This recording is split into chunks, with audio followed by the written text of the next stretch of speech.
Paristoy, directora del proyecto Explora los Ríos, y te invito a celebrar la curiosidad en el Festival de la Ciencia.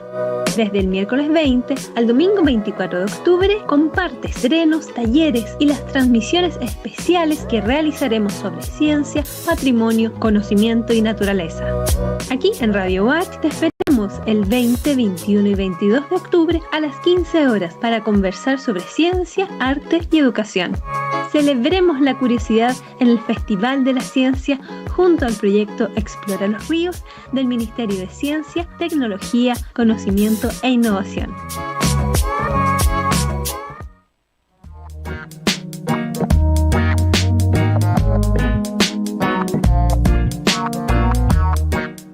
La Universidad Austral de Chile comunica que el ingreso a todos sus recintos universitarios están sometidos a control sanitario obligatorio. A las funcionarias, funcionarios y estudiantes se les recomienda considerar tiempo de espera para dicho control. Lo recomendable es llegar 20 minutos antes de iniciar su actividad para que el control no ocasione retraso. El control sanitario a las entradas de los recintos universitarios está a cargo de los guardias de la universidad. Su labor, como todos los servicios universitarios, debe ser tratada siempre con dignidad y respeto. Destinar tiempo a este control, llegando con anticipación al horario de inicio de las labores o compromisos, permite evitar tensiones entre colegas y disponer de la tranquilidad necesaria para el control sanitario.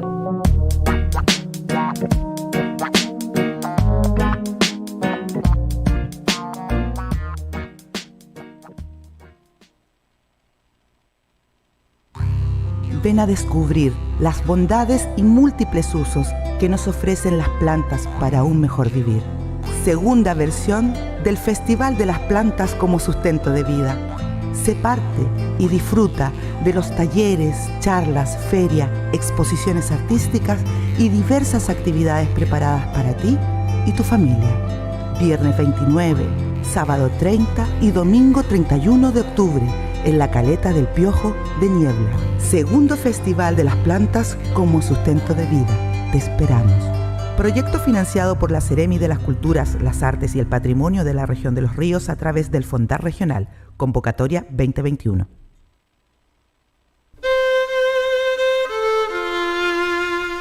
Prende la radio. Prende la Watch.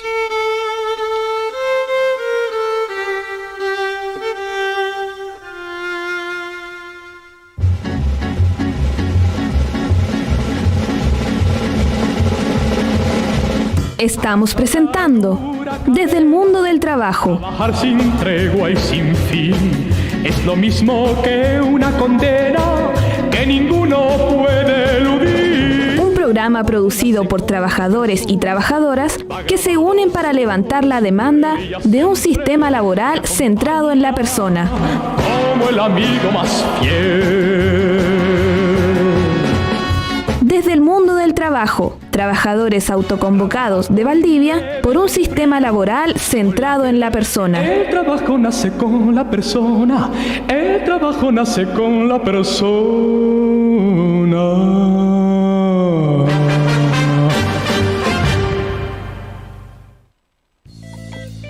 Hola amigas y amigos de Radio Watch, soy Tamara Monroy, vocalista de Bloque Sur, y les quiero dejar la invitación para el día 30 de octubre, desde las 16 horas, en Cervecería Pan Cool en San José de la Mariquina, para que celebremos juntos nuestro aniversario número 6, junto a grandes amigos de la música como La Peruca, Pía Lunar y la banda Gorrión.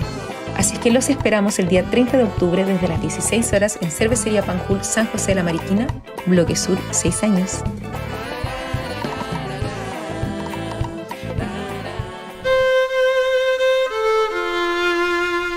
Prende la radio. Prende la Watch.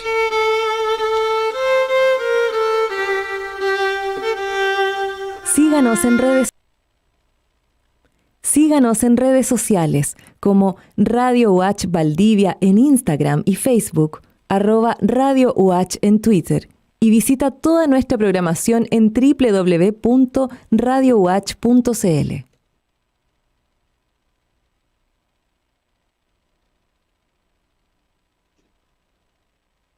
Tengan ustedes muy buenas tardes. Nos encontramos ya en nuestro 19avo programa desde el mundo del trabajo por un sistema laboral centrado en la persona, con el alto auspicio de la radio de la Universidad Austral de Chile en el 90.1 del dial. Nos acompañan el equipo técnico Antonio Martel y Diego Castro. Le damos la bienvenida a nuestro invitado de hoy, que se llama Félix Alvarado Aguilar, Jano, integrante del colectivo Revolver, colectivo de reciente creación en Valdivia, que tienen como finalidad pensar el país que queremos y el habitante que lo ocupa. Esta pandemia nos ha hecho pensar en qué queremos. El proceso constituyente nos permite pensar también qué país queremos y nos ha dado la oportunidad, así como nosotros nos reunimos con este equipo de trabajo por un sistema laboral centrado en la persona, les ha permitido también a otros personas, agruparse y dar a conocer y pensar este mundo, este Chile que tenemos la oportunidad de construir entre todas y todas. El tema que nos convoca y que quisimos colocarlo en la palestra fue el tema del ocio. El ocio en todo Chile. A lo mejor el término suena un poco descabellado, pero ¿cómo queremos sintonizar con este concepto? Que no es nuevo en realidad. Vamos a ver ahí un pase por la historia que no es tan... Pero este concepto quiere decir, desde el mundo del trabajo, si nosotros estamos pensando en la reducción de la jornada laboral, en conciliación trabajo-familia, en buenas prácticas laborales, etcétera, en que las máquinas en el futuro nos van a terminar reemplazando, ¿qué vamos a hacer nosotros con el tiempo que tengamos libre? La pandemia igual nos dejó mucho tiempo también para pensar, para estar en familia. Bueno, no quiero demorarlos más en esta introducción. Quiero invitar a Félix y darle la bienvenida a nuestra conversación y que nos cuente un poco si es verdad o no que el ocio es la madre de todos los vicios, y también que nos cuente un poco del ocio en la historia de la humanidad, la evolución histórica. A lo mejor algunas ideas de algunos filósofos griegos, romanos, que pensaron el tema del ocio como una forma de ver el mundo, a Tomás Moro, Campanella, Lafargue. Bienvenido, Félix, a este programa. Siéntete con la libertad de partir. Hola, Luz Marina, muchas gracias por la invitación. Muy contento de estar aquí compartiendo contigo, con todos los que escuchan en este minuto. Un saludo a todos. Sí, es interesante lo que tú acabas de decir. El punto es si el ocio, hay un tema sintáctico en el fondo, que el ocio pasaría a ser masculino y debería ser el padre de todos los vicios en ese caso, pero podríamos decir que la ociosidad podría ser considerada como la madre de todos los vicios. Esa es una oración muy utilizada. Algunos le dan origen ya a la época griega con Solón, otros lo atribuyen a un escritor bastante nuevo noruego, pero hay una tendencia a pensar más que es producto de la pluma de Thomas Carlyle, filósofo y matemático europeo. Y es más creíble que sea parte de él, porque Carlyle proviene de un hogar protestante, su familia era calvinista. Y si vemos un poco el tema de la historia que tú me pides que yo desglose, evidentemente el tema del protestantismo, el calvinismo con la reforma generada en el siglo XVI, fue fundamental para esta visión del cambio de la visión del ocio. Pero dejando eso de lado y saltándonos al pasado, digamos, al origen, el ocio viene del latín otium, pero no significa que haya surgido con los romanos, con los latinos, sino que tiene antecedentes anteriores, ya de la época de los griegos, solo que no se denominaba ocio, sino que ellos le daban otra denominación, otro término que era la escolé. Y la escolé significa paz y estudio, contemplación. Y de ahí viene el término nuevo que nosotros tenemos aquí, que manejamos, que es la escuela. La escuela debería ser un lugar de paz y de estudio, de contemplación. Evidentemente, el significado que tenemos ahora no es ese, o se aleja bastante de ese. Y para los griegos, ese escolé, que es el equivalente al ocio de los latinos, ¿cierto? Es motivo de felicidad, de alegría, y se alcanza después de la contemplación de la naturaleza. Ahora, el ocio griego es muy exclusivo, no es un ocio masivo. El ocio griego está solamente dirigido a los griegos en sí, a los que tenían ¿cómo se llama? El nombre de griegos, del pueblo griego, y ellos eran los hombres griegos de nacionalidad griega, no las mujeres, no los extranjeros, no los esclavos. Evidentemente, el tema del ocio ha generado muchísimo, en cuanto a lo que es filosofía, muchísimo desarrollo en el pensamiento humano de esa época. Por lo tanto, tiene una connotación totalmente positiva. Pero ellos la veían así. Ahora, Platón ya de partida habló en las leyes, decía que el hombre libre es un ser de ocio. Y con eso ya estaba poniendo un margen, porque evidentemente los esclavos no eran libres y todos los que ejercían un trabajo, entre ellos los artesanos y los comerciantes, no eran considerados libres en el término, con su definición tal cual, ¿cierto? Aristóteles también hablaba de que nosotros trabajamos para tener ocio, del mismo modo que hacemos la guerra para tener la paz. Entonces, la visión del ocio es muy positiva. Sí, claro. La visión del ocio es muy positiva y está orientada precisamente a alcanzar la felicidad. Aristóteles habla de la eudomenía, ¿cierto? El hecho de alcanzar la felicidad por medio de la virtud, donde el ocio juega un factor fundamental.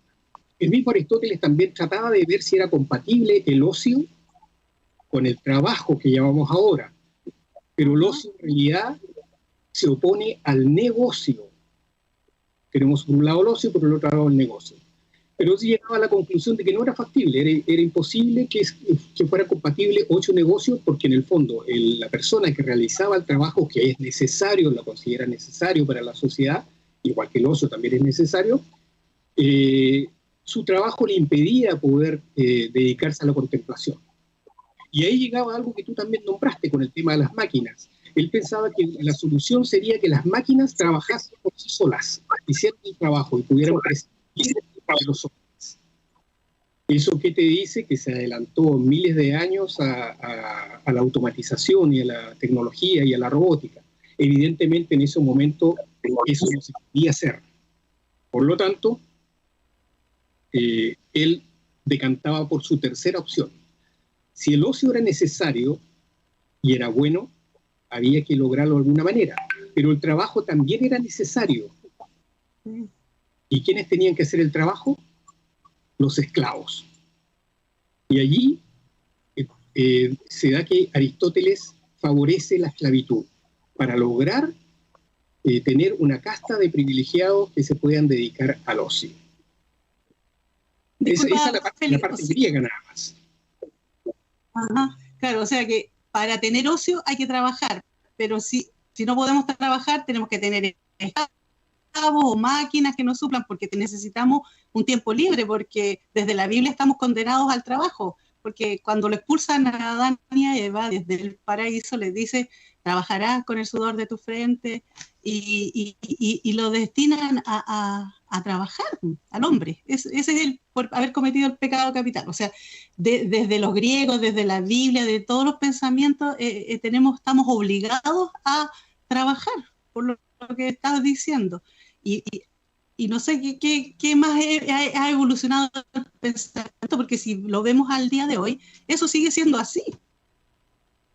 Sí, pero en estos tiempos tenemos una visión del trabajo diferente, que no es la que tenían en un comienzo. Tienes que pensar que los romanos también veían el ocio, Séneca veía el ocio con mucho sentido en relación a cómo lo veían los griegos.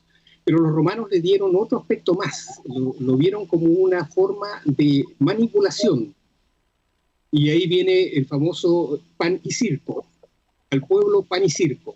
Entonces los romanos vieron la opción de que si hacían extensivo ese ocio hacia la multitud, y en ese tiempo libre que tú planteas, ¿cierto?, lo alimentaban por medio de actividades externas como eran los gladiadores, de actividades deportivas, el circo en el fondo, y se preocupaba el Estado de alimentar al pueblo, iba a mantener la calma constante y ellos podían gobernar tranquilos. Mientras la élite seguía dedicándose al ocio, que en el caso de los romanos llegó a niveles sospechados, digamos, de libertinaje sobre todo. Esos son periodos interesantes. El caso de los romanos, sobre todo, que le dan otra connotación al ocio, que era un ocio manipulador en el fondo, de manipulador de masas. Y después pasamos a otro, si esto para hacer un resumen más o menos largo, ¿cierto? Las diferentes épocas, como se ha visto, que se llega a lo que tú planteas precisamente el aspecto de la religión. Allí con la reforma religiosa, con Lutero, con Calvino, se genera otro aspecto, otro concepto del ocio. El ocio empieza a denigrarse en favor del trabajo. Tenemos que pensar que el término trabajo, que ese es otro tema, el tema del trabajo extenso y potente, el término trabajo en sí etimológicamente viene de la palabra latina tripalium, y tripalium era una máquina de tortura que se utilizó en la época de la Inquisición. Entonces el trabajo evidentemente no era con connotación positiva, era algo que torturaba al ser humano, era obligado. Pero todavía en esa época, la época del cristianismo, la época de la Edad Media, el trabajo no era como está visto ahora, no era una esclavitud pagada en el fondo, sino que era algo para la obtención o poder suplir tus necesidades básicas. Y ahí terminaba. Y bueno, y con el tema religioso de la reforma, cambió. Calvino planteaba que el tema de la predestinación, o sea, ya estamos predestinados todo el momento de nacer y el número de los cristianos que eran salvos o que iban a ser salvos ya estaba determinado por Dios. Por lo tanto, la desesperación que surgía allí en la población era saber si tú eras uno de esos salvos o no, si tú tenías el favor de Dios o no. Y se relacionó directamente, de acuerdo a lo que plantea Max Weber, por ejemplo, en su ética, ¿cómo se llama? En su ética protestante y el espíritu del capitalismo. Sucede que el hombre, el cristiano, ve el éxito, ese éxito, ¿cierto?, que vemos ahora, que tiene en su trabajo, en su labor, y en base a eso se da cuenta o piensa que tiene el favor de Dios. Y por lo tanto, si Dios te puso en un determinado lugar para hacer un determinado trabajo, eso sería la predestinación en el fondo, y a ti te va bien en eso, tú surges con eso, significa que tienes el favor de Dios y deberías ser uno de los salvos. Eso es lo que plantea Max Weber. Y eso implicó que en ese momento el trabajo se pone por sobre el ocio. Hay pasos antes, obviamente, con la época monacal de los monasterios, donde estaban los monjes encerrados, y hay periodos entre que se equiparan un poco el ocio y el trabajo para evitar tener pensamientos oscuros, ¿cierto? Y dedicar el tiempo de ocio que tú tienes para la contemplación y el rezo en el fondo. Pero esas son épocas que hemos ido viendo. Y tú nombraste también, por ejemplo, a Lafargue, que bueno, escribió un libro que es El derecho a la pereza, en una época post-revolución industrial. Pensar que cuando llega la revolución industrial ha sido la época en que más se ha trabajado con jornadas laborales extensísimas, que evidentemente llevaron después a varias revoluciones, ¿cierto? Con una explotación del trabajador increíble. 85 horas se hablaba que tenían en Francia los trabajadores a la semana, pero eso eran de los que estaban con trabajos formales, digamos, dentro del trabajo formal. Imagínate de 85 a 40 horas que se disminuye, que es más de la mitad. Y aún así hay estudios que dicen que a pesar de que la jornada laboral disminuye a la mitad o a menos de la mitad de lo que era en esa época, la calidad de vida solamente ha aumentado en un 5%. Ese es un tema increíble.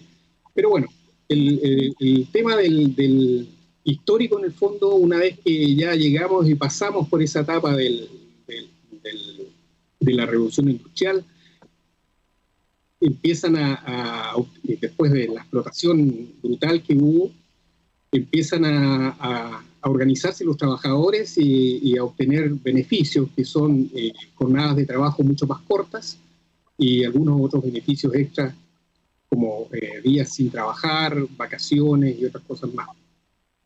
Y también nombraste tú ¿cómo se llama? Al autor de la Utopía, a Tomás Moro.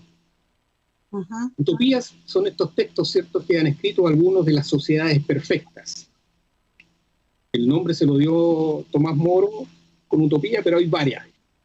Y allí en esa Utopía del siglo XVI también Tomás Moro habla de una jornada laboral de 6 horas. Hay otra utopía que es la de Campanella, ¿cierto?, que es la ciudad de Dios, del Sol, perdón, que también habla de una jornada laboral de 4 horas. El mismo Lafargue, en su Derecho a la Pereza, habla de una jornada laboral de 3 horas. Y uno puede decir, oye, pero ¿cómo esas jornadas tan bajas? Estamos hablando de hace siglos atrás que fueron planteadas estas ideas.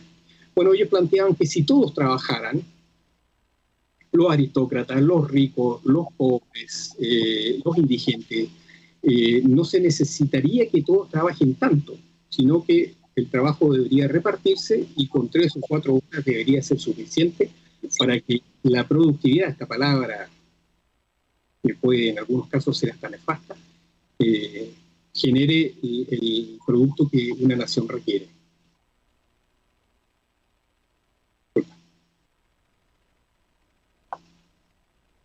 Bueno, y así avanzamos, ¿cierto? Ajá. Avanzamos hasta la Declaración Universal de los Derechos Humanos, que también en su artículo 24 también hace referencia al ocio como un derecho del trabajador, del ser humano. El derecho al ocio, al tiempo libre, que lo plantean allí, ¿cierto? A las vacaciones remuneradas, inclusive. Son todas cosas que se hacen necesarias. Y si nosotros empezamos a llegar a... No sé si tú quieres plantear algo. Sí, mira, lo que pasa es que por el recorrido que nos has dado están siempre latentes, bueno, y las reivindicaciones sociales han tardado mucho tiempo en conquistarse. Tenemos un dicho en la administración pública que todas las luchas se ganan en la calle, y todos los derechos de los trabajadores se ganan a punta de lucha y de protesta, pero estos temas no son nuevos en nuestra historia como humanidad. Y nosotros vemos, por ejemplo, que en Europa están adelantados en nosotros 30 años, y ellos incluso en algunos países, España, también Italia, tienen un ministerio del ocio que se preocupa de ver en qué invierten su tiempo las personas, los habitantes de esos países. Nosotros estamos a años luces de eso.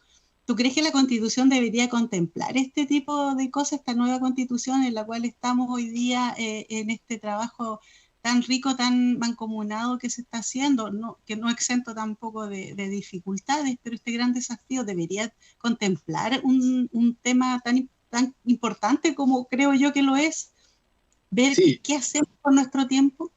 Evidente. Yo creo que ese es un tema importantísimo, y no solamente debería ser a nivel de trabajadores, sino que a nivel educativo, ya desde el niño que es chico. Tenemos el problema precisamente del aburrimiento de los niños, el jubilado que no sabe qué va a hacer con su tiempo libre, se enfrentan al tiempo libre de una manera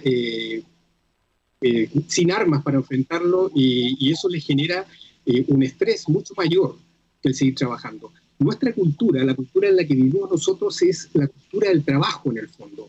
En el momento, el trabajo hasta antes del siglo XVI era algo común, pero no era normado como está ahora.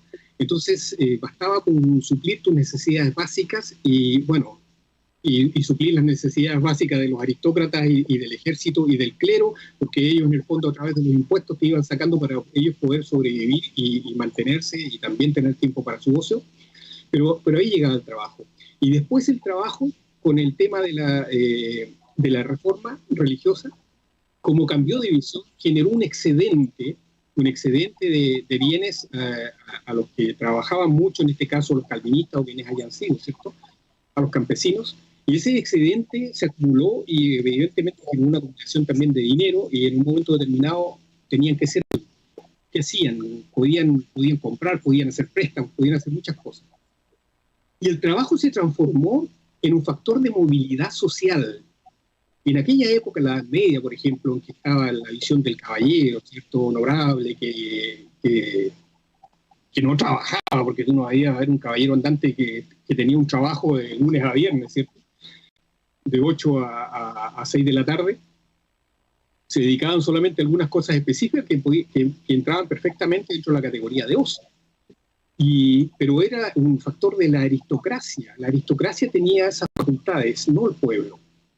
Con el tema del trabajo y se genera ese excedente, el trabajo se transforma en un factor de movilidad social.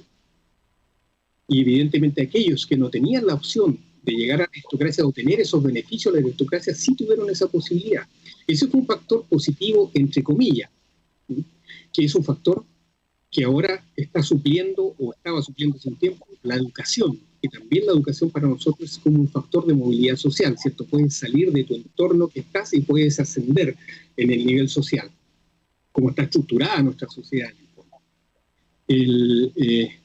Eso obviamente tiene otros problemas. Esa cultura del trabajo que tenemos implica, tú debes saber evidentemente que nuestro sistema educativo está basado tiene el formato de post-revolución industrial, cuando se necesitaba mucha masa obrera que trabajara y que produjera, y había que educarla de cierta manera para que funcionara bajo ciertos ritos, bajo ciertas normas. Entonces ahí se crea como este sistema que está bien encuadrado, digamos. Entonces es una educación dirigida a el trabajo. Los niños estudian ¿para qué? Para tener conocimiento, pero en el fondo van orientados hacia una carrera que es como un embudo que tiene una salida, que es una prueba que los va a llevar hacia una universidad o hacia un centro de formación técnica o hacia algo que los va a preparar para la vida, entre comillas, ¿cierto? Esa preparación para la vida es el trabajo. Entonces, nuestra educación está orientada a eso, y esa es la cultura del trabajo que tenemos nosotros, que algunos inclusive han denominado como un adoctrinamiento más que un proceso educativo. Y eso evidentemente viene de allí. Sí, dime. Mira, tenemos preparado una canción que es de Los Auténticos Decadentes, la guitarra, y ahí hay un tema respecto de la concepción una de las concepciones que se tienen respecto del ocio. Así que vamos a escuchar esa cortina musical. Le agradecemos al equipo técnico que la coloque y después nos vamos a la segunda etapa de nuestro programa. Muchas gracias.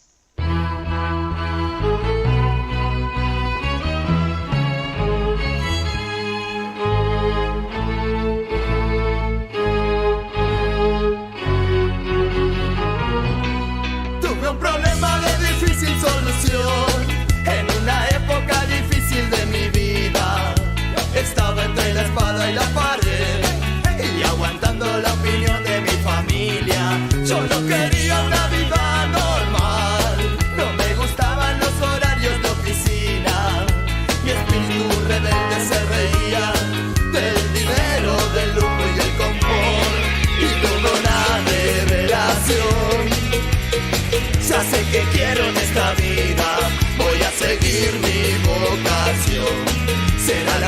música, mi techo y mi comida. Porque yo no quiero trabajar, no quiero ir a estudiar, no me quiero casar.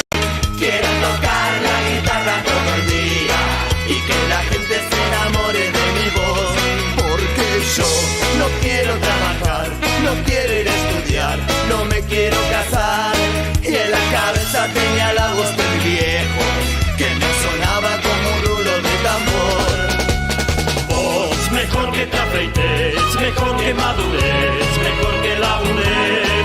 Ya me cansé de que me tomes la cerveza, te voy a dar con la guitarra en la cabeza. Vos, mejor que te afeites, mejor que madures, mejor que labures. Ya me cansé de ser tu fuente de dinero, voy a ponerte esa guitarra de sombrero.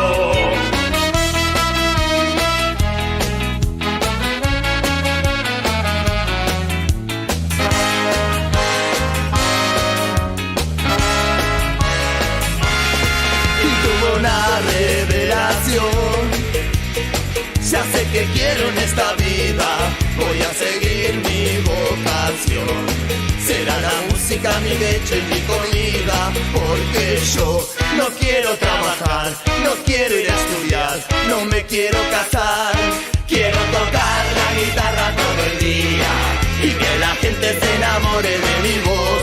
Porque yo no quiero trabajar, no quiero ir a estudiar, no me quiero casar. Y en la cabeza tenía la voz de mi viejo que me sonaba como un rulo de tambor. Vos, mejor que te afeites, mejor que madures, mejor que labures.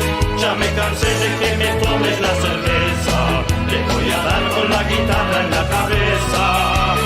Vos, mejor que te afeites, mejor que madures, mejor que labures. Ya me cansé de ser tu fuente de dinero, voy a ponerte esa guitarra de sombrero.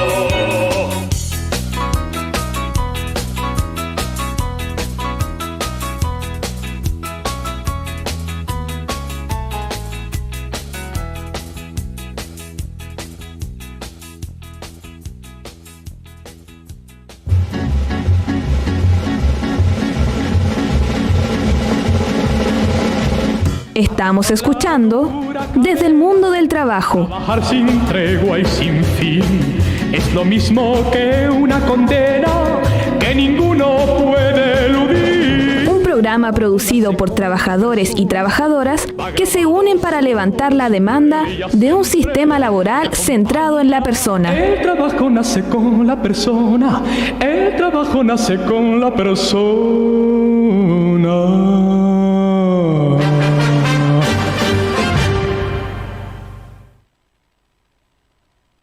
Bien, ahí teníamos una interpretación respecto de lo que es el ocio. Más de alguien ha tenido esa situación en la casa. Alguien que le quiere colocar la guitarra de sombrero de ser tan proclive para el ocio. Ahí tenemos a la interpretación de nuestros amigos argentinos, los auténticos decadentes. En relación a los cambios respecto de la concepción del trabajo, el ocio, estaba pensando en que antes, por lo menos la concepción que tengo de mi padre, era de que uno debía trabajar y que el trabajo dignificaba al hombre, el trabajo dignifica a la persona humana, también lo decía la Rerum Novarum, y esta generación de posguerra, Segunda Guerra Mundial, algunos la denominan generación Baby Boomer, que es más o menos la generación de 1946 al 64, que están terminando con esta Segunda Guerra Mundial.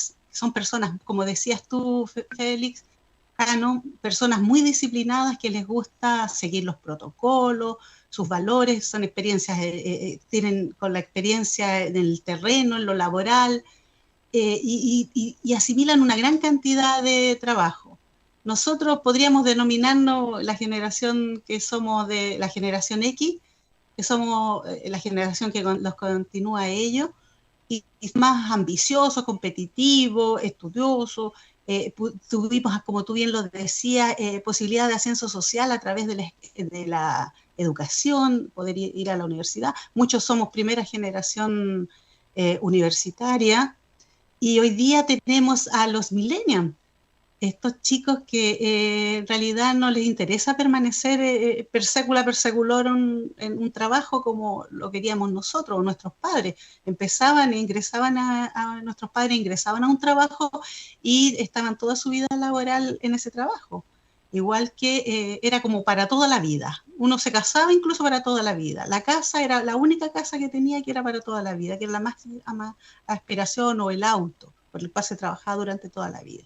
Nosotros ya tuvimos más acceso al crédito, al endeudamiento, tuvimos las cosas un poco más rápido, pero los millennials no están ni ahí con cambiarse de trabajo. Ellos cambian de trabajo como si nada, pero para nosotros no significa un cisma. Jubilarnos no significa un cisma también, porque ¿qué vamos a hacer con nuestro tiempo libre, con nuestro tiempo de ocio? ¿Cómo crees tú que deberíamos enfrentar esta oportunidad de tener más tiempo libre? Porque el ocio tenemos que verlo desde un punto de vista positivo, tenemos que enfrentarlo como algo que nos va a permitir hacer cosas agradables, porque muchas veces salimos de vacaciones y necesitamos vacaciones de las vacaciones que tuvimos. ¿Qué opinas tú respecto de lo que he dicho, Félix? Sí, estoy de acuerdo, pero ahí eso se concatena con lo que hablábamos de la cultura del trabajo. En el fondo, nosotros fuimos educados de una determinada manera para enfrentar una sociedad y un sistema de esa misma manera. Y nos prepararon bien, por eso que pensábamos en la idea de entrar a un trabajo y jubilar ahí en ese trabajo, y darlo todo, envejecer. Imagínate toda una vida dedicada a eso, levantándote a la misma hora de siempre, y esto como el mito del eterno retorno. Vuelve el lunes, vuelve el trabajo, vuelve el lunes, vuelve el trabajo, y de repente tiene unos 15 días de vacaciones, pero después vuelve. Y pareciera ser que la mayor parte de la gente no es hincha del trabajo, es hincha de recibir el sueldo y de tener la opción de gastar ese sueldo.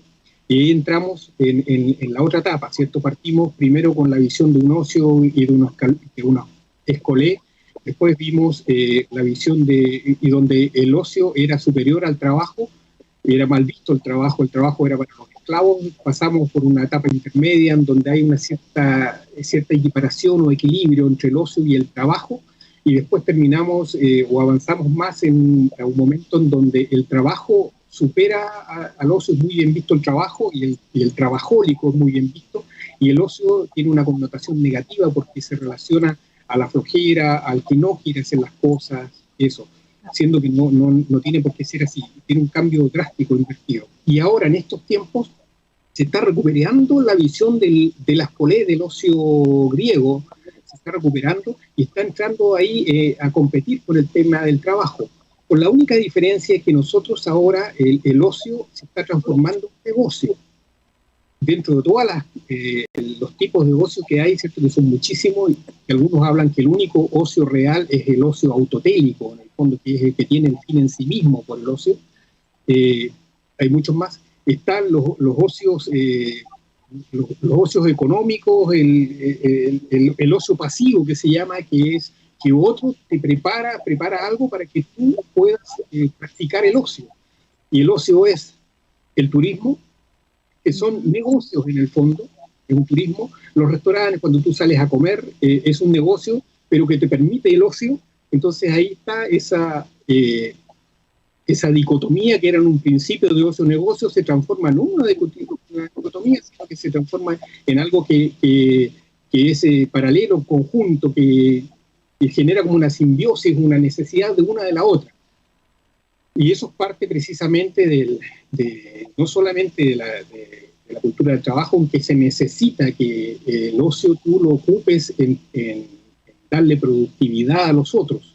Tienes que pensar que el economista famoso John Maynard Keynes hablaba de que para que el sistema capitalista funcione, este liberalismo de libre mercado, dirigido en gran parte, o el neoliberalismo, como también se llama, dirigido por Friedrich Hayek, que no es el liberalismo de estado de bienestar que propugnó John Rawls, ¿cierto? Que es tan beneficioso, que tiene tantas cosas buenas, y que deberíamos apuntar para allá si queremos seguir hablando de liberalismo. Tiene evidentemente el punto de que el ocio se termina transformando en un negocio. No sabes qué es lo primero, para dónde vas, digamos. Y para eso te educan, y para eso nosotros estamos metidos en un sistema, ya sea televisivo, ya sea de radio en cuanto a propaganda, ya sea de revistas, ya sea del voz a voz, del consumir. Y John McKinney decía eso: las masas trabajadoras se tienen que transformar en masas consumidoras para que el sistema pueda funcionar. Y al final no nos damos cuenta, si nosotros somos bombardeados constantemente con mil ideas y mil cosas, y de repente pensamos que son ideas nuestras y no lo son. Nuestro ocio lo terminamos en el mall, yendo a comprar, y para nosotros es un ocio grato, gastando nuestro esfuerzo, nuestro dinero, ¿cierto?, en algo, en un restaurante, o comprar cosas que a veces ni nos sirven, no son innecesarias, las acumulamos, pero eso le da juego al sistema y hace que funcione. Entonces ahí tenemos el ítem, ocio-negocio.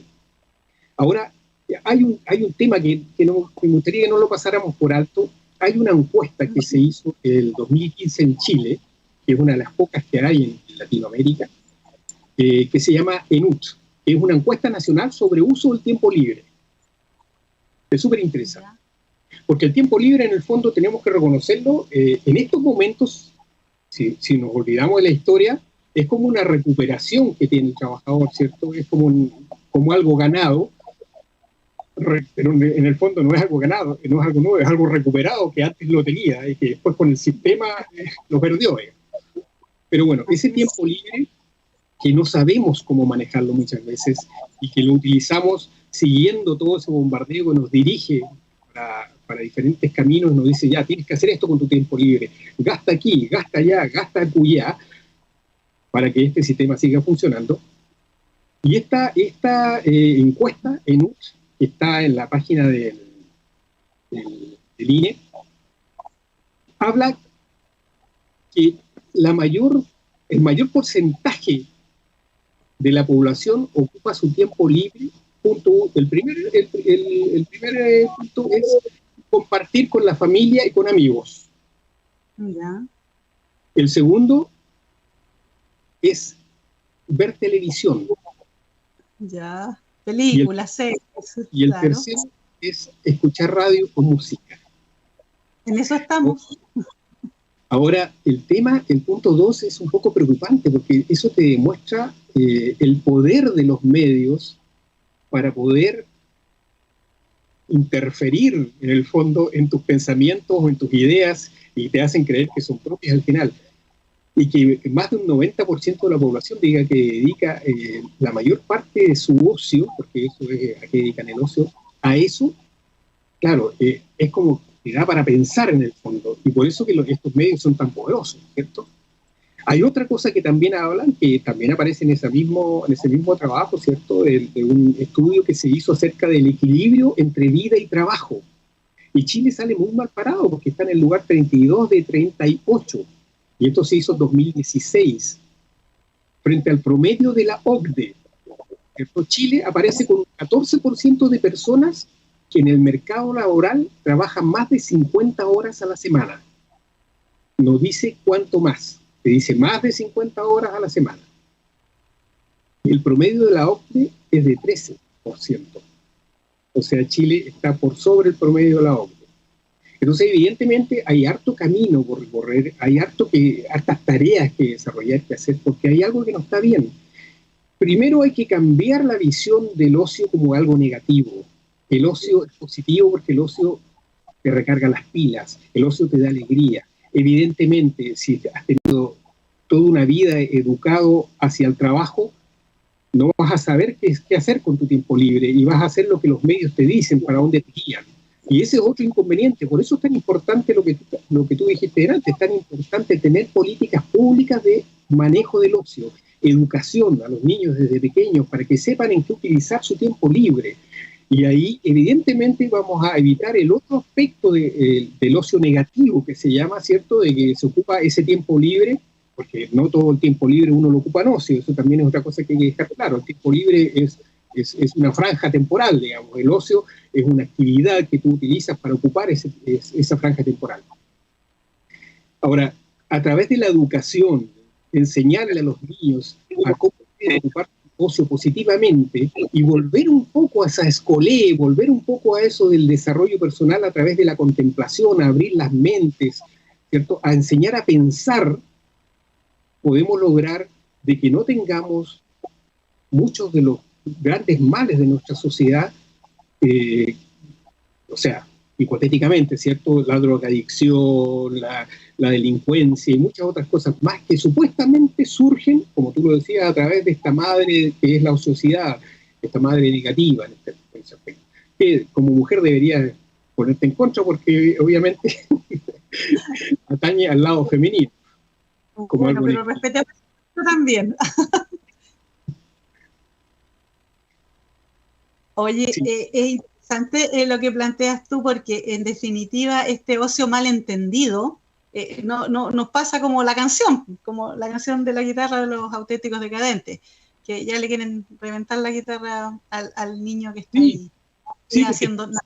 Entonces hay que ver el ocio desde el punto de vista positivo, cómo le sacamos el mejor provecho a nuestro tiempo libre. Yo creo que ese es el llamado que tenemos que hacer en esta tribuna. Y a la educación que te lleve a eso mismo, porque en el trabajo, también las empresas deberían preocuparse en dar tiempo para el ocio positivo, y de tal manera que, no sé, unos años antes de que te toque jubilar, tú te orientes para qué vas a hacer con ese tiempo. Si de la noche a la mañana vienes como en un tren a alta velocidad, trabajando y levantándote todos los días a una determinada hora, estando todo el día prácticamente fuera de tu casa, llegando a tal hora en la noche, pasas más tiempo en el trabajo de manera consciente que en tu hogar, que con tu familia. Si estás constantemente en eso y de la noche a la mañana te dices ya, se acabó, puedes irte a tu casa, y jamás has pensado en eso, o lo has pensado muy poco, nadie te ha preparado para ello, evidentemente es un shock. Es un shock porque además no tienes la capacidad física, la capacidad monetaria para hacer lo que hacías antes. Entonces tienes que tener creatividad y tienes que tener, no sé, por algunos medios o algunas instituciones que te apoyen en ese aspecto. Efectivamente, el ocio tiene bastantes atributos positivos. Es un tiempo recreativo donde cada uno tiene la libertad para organizar sus actividades de acuerdo a la voluntad propia y disfrutar de las cosas que le apasionan. Es tremendamente, aminora mucho el estrés. Este problema de verse aumentado con muchas ocasiones por el trabajo y la excesiva carga de actividades obligatorias de cada día, la vida social, los compromisos con la escuela, con los niños, hoy día que estamos saliendo de las cuarentenas, estamos volviendo a correr como lo hacíamos antes, como locos para allá y para acá. Tener momentos de ocio permite que se pueda practicar algún hobby, un hobby para disminuir la presión, el estrés, estar más relajado. Viajar es una opción, pero hay que saber aprovechar esos momentos al máximo. No, como decía hace un momento atrás, que tengamos vacaciones de las vacaciones, porque anduvimos tan atareados haciendo cosas durante las vacaciones que nos agotamos también. Tampoco eso es bueno. Además que este tiempo libre, de ocio, nos permite también fortalecer el sistema inmunológico, ya que trabajo en salud. Es bueno ver ese tema desde ese punto de vista, porque nos afecta de manera positiva el poder estar activos, desarrollando actividades que nos den satisfacción. Permite que nuestras defensas aumenten y que se mejore nuestra calidad de vida. Así también renueva el ánimo, mejora el sueño, aprovechar este tiempo para realizar actividades recreativas. Se permite que concilie el sueño de mejor forma y se relaje mucho mejor la persona. También se abren nuevas posibilidades de aprendizaje, ya que puedes poner en práctica algunas actividades que has desarrollado antes o nuevos desafíos que puedas asumir, que se acaben siendo algo que ejecutes con mejor interés, con mayor interés. En este tiempo de pandemia he visto que los que han vendido un montón de productos, aparte de construir y todo, han sido los locales que venden lana, hilo, las mujeres hemos vuelto, los hombres igual, ¿por qué no? También han vuelto a tejer, a hacer cosas, a relajarse en ese sentido. También se mejora la socialización, como tú decías, compartir en actividades de grupo, con los amigos, realizar deporte. Tenemos que aumentar también nuestra actividad física. También nos puede permitir ampliar nuestros círculos de amistad y de redes sociales, ya más en forma presencial, no tanto a través del chat, mucho menos. Y también nos permite también conocernos a nosotros, parar, como tú decías, un rato y decir, a ver, quién soy, qué quiero, qué me gusta, qué me disgusta, dedicarnos un tiempo a nosotros mismos, a valorar. Entonces, y también desde el punto de vista productivo, yo creo que el ocio nos va a ayudar a que seamos más eficientes a nivel personal y profesional. Entonces hay que tener en cuenta el ocio y aprovecharlo de manera positiva, creo yo. Y yo creo que tú también compartes eso por lo que hemos estado comentando en este espacio. Sí, por supuesto, totalmente de acuerdo con todo lo que tú planteas. Y también hablaste de esto de las vacaciones, que las personas que llegan a descansar de sus vacaciones. Hay un tema allí con el tema del ocio que implica que te da un nivel, un estatus, un cierto estatus también el ocio. En ciertas condiciones el ocio te genera eso. Antiguamente o hace muchos años atrás no era fácil que alguien fuera al extranjero de vacaciones. Ahora es muy simple, muy fácil, es muy asequible. Y la competencia está ahora en que tú puedes decir yo fui a España y alguien te dice, oye, yo fui a España, Alemania, Portugal, China, Japón, y en los mismos días, 20 días, esos tours rápidos que recorren que terminan agotadísimos. Pero la diferencia está en que pareciera ser que tiene más peso tu descanso que el mío, porque tú conociste más. Y eso es como que te da un nivel de estatus también el hecho de no trabajar, en el fondo, entre comillas, ¿cierto? Entonces no trabajar ese disfrutar el turisteo. Hay otro punto clave que es interesante. Por ejemplo, Bertrand Russell, premio Nobel, hablaba de que sin la clase ociosa, seguramente la humanidad seguiría en el estado de barbarie ante él. Porque él era también un defensor del tema del ocio. Y escribió un artículo muy interesante, muy bueno, que es el elogio de la ociosidad. Entonces esto es un tema transversal, hay diferentes personas intelectuales que opinan acerca de eso. Y ahora, evidentemente, en nuestros tiempos de capitalismo, el ocio también ha sido manipulado y utilizado, como te decía yo, ¿cierto?, para que se transforme en negocio.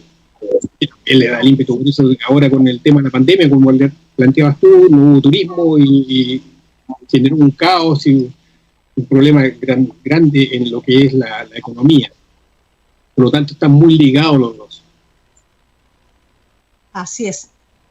Bueno, mira, yo creo que este tema, a pesar de que se veía como muy escuálido, no sé cómo decirlo, pero genera mucho, nos abrió, por lo menos a mí me abrió una ventana para ver cómo aportar también en el trabajo a través del ocio.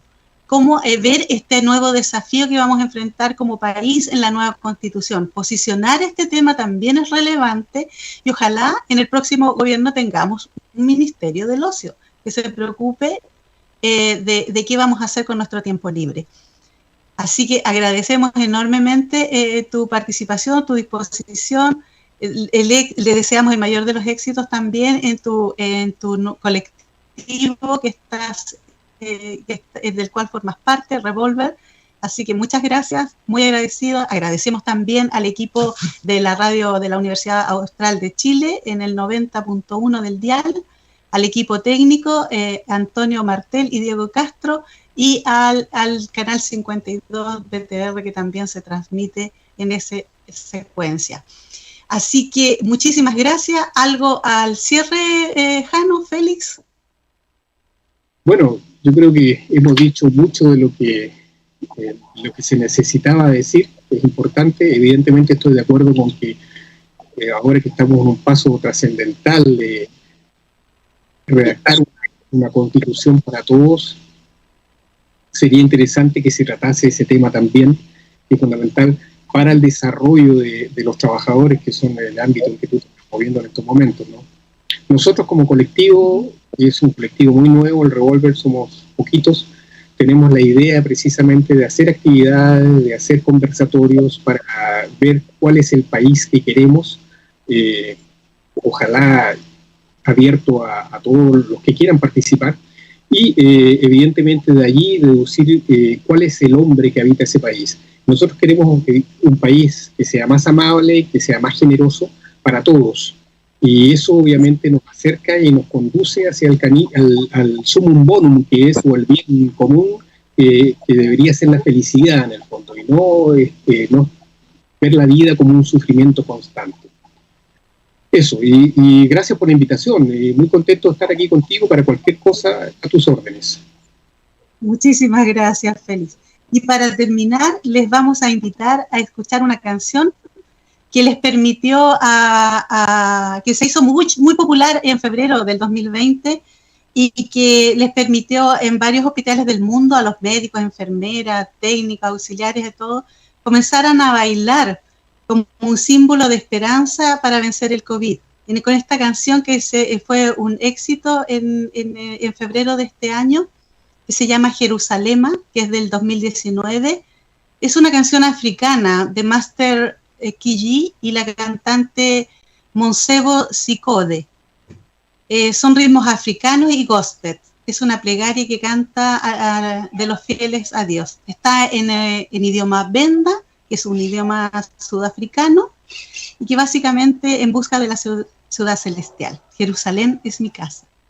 Así que los médicos y las enfermeras y todos los hospitalarios se detuvieron un momento en el trabajo y en sus ratos de ocio inventaron coreografía o repitieron la coreografía que aparece en esta canción. Así que muchísimas gracias a la radio de la Universidad Austral de Chile por este espacio, a ustedes el mayor de los éxitos en su equipo de Revolver. Sí, nosotros también estamos trabajando desde el mundo laboral con estos ciclos de charla. Así que muchísimas gracias y los invitamos cordialmente para el próximo martes por un sistema laboral centrado en la persona. Muchísimas gracias. Jerusalem, ikayalami, ilondo lose.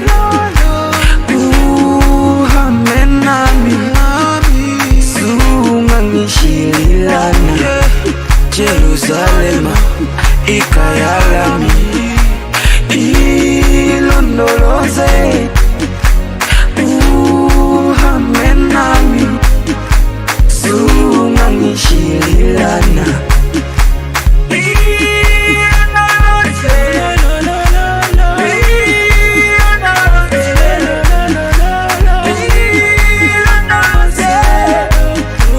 uhambe nami, sungangishililana. Jerusalem,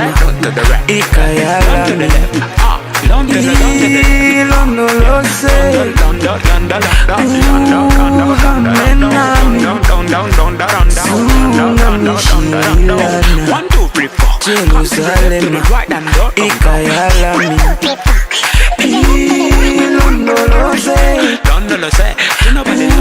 uhambe nami,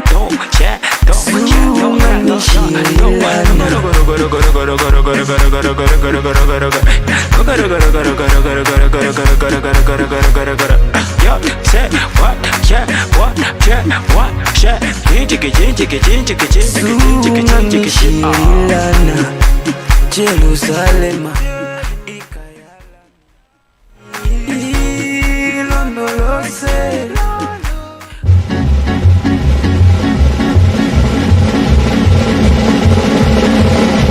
Es todo por hoy. Nos escuchamos la próxima semana en Desde el Mundo del Trabajo. Es lo mismo que una condena que ninguno puede eludir. Un programa producido por trabajadores y trabajadoras que se unen para levantar la demanda de un sistema laboral centrado en la persona. Como el amigo más fiel. Desde el Mundo del Trabajo, trabajadores autoconvocados de Valdivia por un sistema laboral centrado en la persona. El trabajo nace con la persona, el trabajo nace con la persona.